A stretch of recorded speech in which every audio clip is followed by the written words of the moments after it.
नमस्कार, मैं हूं मोहम्मद आसिफ और आप देख रहे हैं एसपी 9 न्यूज। एसपी 9 न्यूज में आज बातचीत करेंगे कन्हैया कुमार और सचिन पायलट को लेकर। कांग्रेस में जो इस वक्त हो रहा है वो दो इसके पहलू निकल रहे हैं। एक तरफ कांग्रेस ने जो दिल्ली में ड्रामा किया, एक तरफ जो दिल्ली में प्रदर्शन किया, इसके दो मायने निकाले जा रहे हैं। उन दोनों मायनों को समझेंगे और साथ ही साथ इस आज के डिबेट में, आज के प्रोग्राम में दो नेताओं के बारे में जिक्र करेंगे। एक है सचिन पायलट और दूसरे हैं कन्हैया कुमार। अब आप सोच रहे होंगे कि क्या मैं बात करने वाला हूं। मैं जो बात करने वाला हूं उसको जानकर आप हैरान हो जाएंगे, आप चौंक जाएंगे और आप सोचने लगेंगे क्या वाकई में ऐसा भी होता है।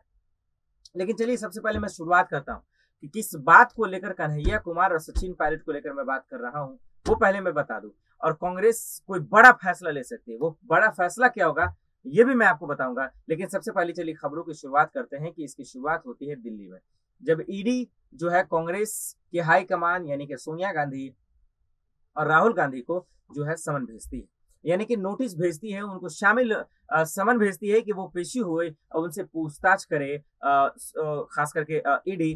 तो उसके पहले ही जो है हम सब देखते हैं कि सोनिया गांधी की तबीयत खराब हो जाती है। अचानक से उन्हें कोरोना पे जो है पॉजिटिव हो जाता है। उसके बाद फिर प्रियंका गांधी को भी हो जाता है। ईडी का जो नोटिस होता है उन्हें बढ़ा दिया जाता है और 23 जून कर दिया जाता है। लेकिन इस बीच में राहुल गांधी और उनके तमाम जो है समर्थक, उनके नेता ये ऐलान करते हैं कि ईडी के खिलाफ सत्याग्रह चलाएंगे।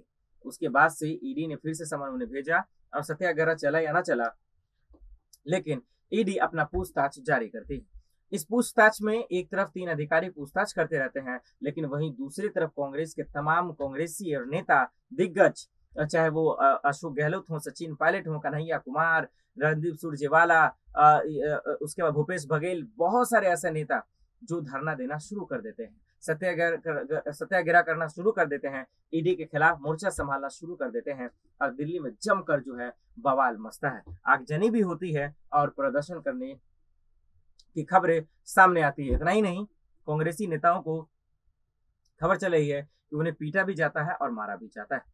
इन सब के बीच में जिस तरह से सचिन पायलट ने बयान दिया, जिस तरीके से कन्हैया कुमार ने बयान दिया, वो बेहद ही हैरान करने वाला है। और उससे समझ में ये आया कि शायद कांग्रेस इसे बड़ी ओहदा दे सकती है, बड़ी जिम्मेदारी दे सकती है। और ये इसीलिए मैंने कहा कि कांग्रेस बड़ा फैसला ले सकती है। वो फैसला यही है, और मैंने इसलिए कहा आपको क्योंकि इन सब के बीच में सचिन पायलट ने लगातार जो है मोदी सरकार पर हमला करते नजर आए। ईडी के खिलाफ जो है कैसे ईडी का गलत इस्तेमाल कर रही है, एजेंसियों का बीजेपी कैसे इस्तेमाल कर रही है, सचिन पायलट इसके खिलाफ लगातार प्रेस कॉन्फ्रेंस करते रहे। इससे यही समझ में आया कि कांग्रेस की जिम्मेदारी को कैसे समझ रहे हैं सचिन पायलट, ये वो कांग्रेस को दिखा रहे थे। वहीं कन्हैया कुमार भी ईडी को लेकर और अग्निपथ स्कीम को लेकर बीजेपी का कच्चा चिट्ठा खोल दिया और उन्होंने बताया कि आज देश के युवाओं को कैसे मूर्ख बनाया जा रहा है, बेवकूफ बनाया जा रहा है। इन सब के बीच में अब एक चीज यही समझ में आया कि सचिन पायलट और कन्हैया कुमार कितने जरूरी हैं, ये दोनों जोड़ी कांग्रेस के लिए। कांग्रेस को ये एहसास हो गया, क्योंकि और नेता तो चलिए तजुर्बेकार और उम्र दराज हो चुके हैं, लेकिन सचिन पायलट और कन्हैया कुमार नौजवान हैं। इसलिए अब लग रहा है कि जिस तरीके का फैसला, जिस तरीके का मेहनत, जिस तरह का जोश और जुनून देखने को मिला कन्हैया और सचिन पायलट की तरफ से, हो सकता है कि कांग्रेस बड़ा फैसला ले और इन दोनों को बड़ी जिम्मेदारी सौंप सकती है। बड़ी खबर जो आप दर्शकों को बता रहा हूं वो यही है। अब इसके दूसरे पहलू समझते हैं। जो ईडी के खिलाफ सत्याग्रह हुआ, जो मैंने आपको बताया कि इसके दो मतलब निकल रहे हैं। एक तो ये कि सचिन पायलट और अशोक गहलोत को, माफ कीजिए, कन्हैया कुमार को बड़ी ओहदा या जिम्मेदारी दे सकती है।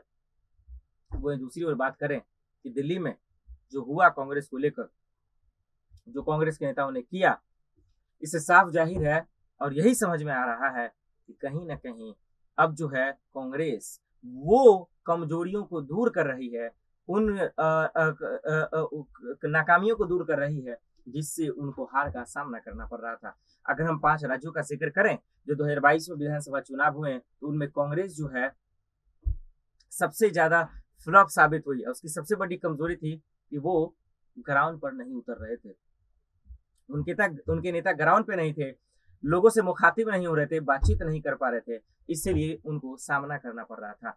लेकिन इस बीच में हमने देखा कि किस तरीके से कांग्रेस के तमाम नेताओं ने ग्राउंड पे उतर गए और इससे साफ जाहिर हो गया कि कांग्रेस में दम, हम सब कुछ बचा है, जोश जुनून भी है। अगर वो चाह ले तो हर एक चुनाव को जीत सकती है, और उसके लिए जनता का दिल जीतना पड़ेगा। और जनता का दिल जीतने के लिए उन्हें ग्राउंड पे उतरना ही पड़ेगा, उन्हें दमखम लगाना ही पड़ेगा, उन्हें जो है ताकत दिखाना पड़ेगा, जो ताकत उन्होंने दिल्ली में ईडी के खिलाफ दिखाया। राहुल गांधी की जहां पूछताछ हो रही थी, तो कांग्रेसियों ने दिखा दिया कि हमारी ताकत क्या है। और यही चीज अगर वो विधानसभा चुनाव यानी गुजरात के विधानसभा चुनाव में करते हैं, हिमाचल में करते हैं, और अगर राजस्थान में करते हैं, फिर बीजेपी से एक तरफा मुकाबला नहीं, कांटे की मुकाबला होगी। फिर बीजेपी से जो है कांटे की टक्कर देखने को मिलेगी। फिर ये जो कहने वाले लोग होंगे कि एक तरफा मैच होगा, वो फिर सुनने को और देखने को नहीं मिलेगा।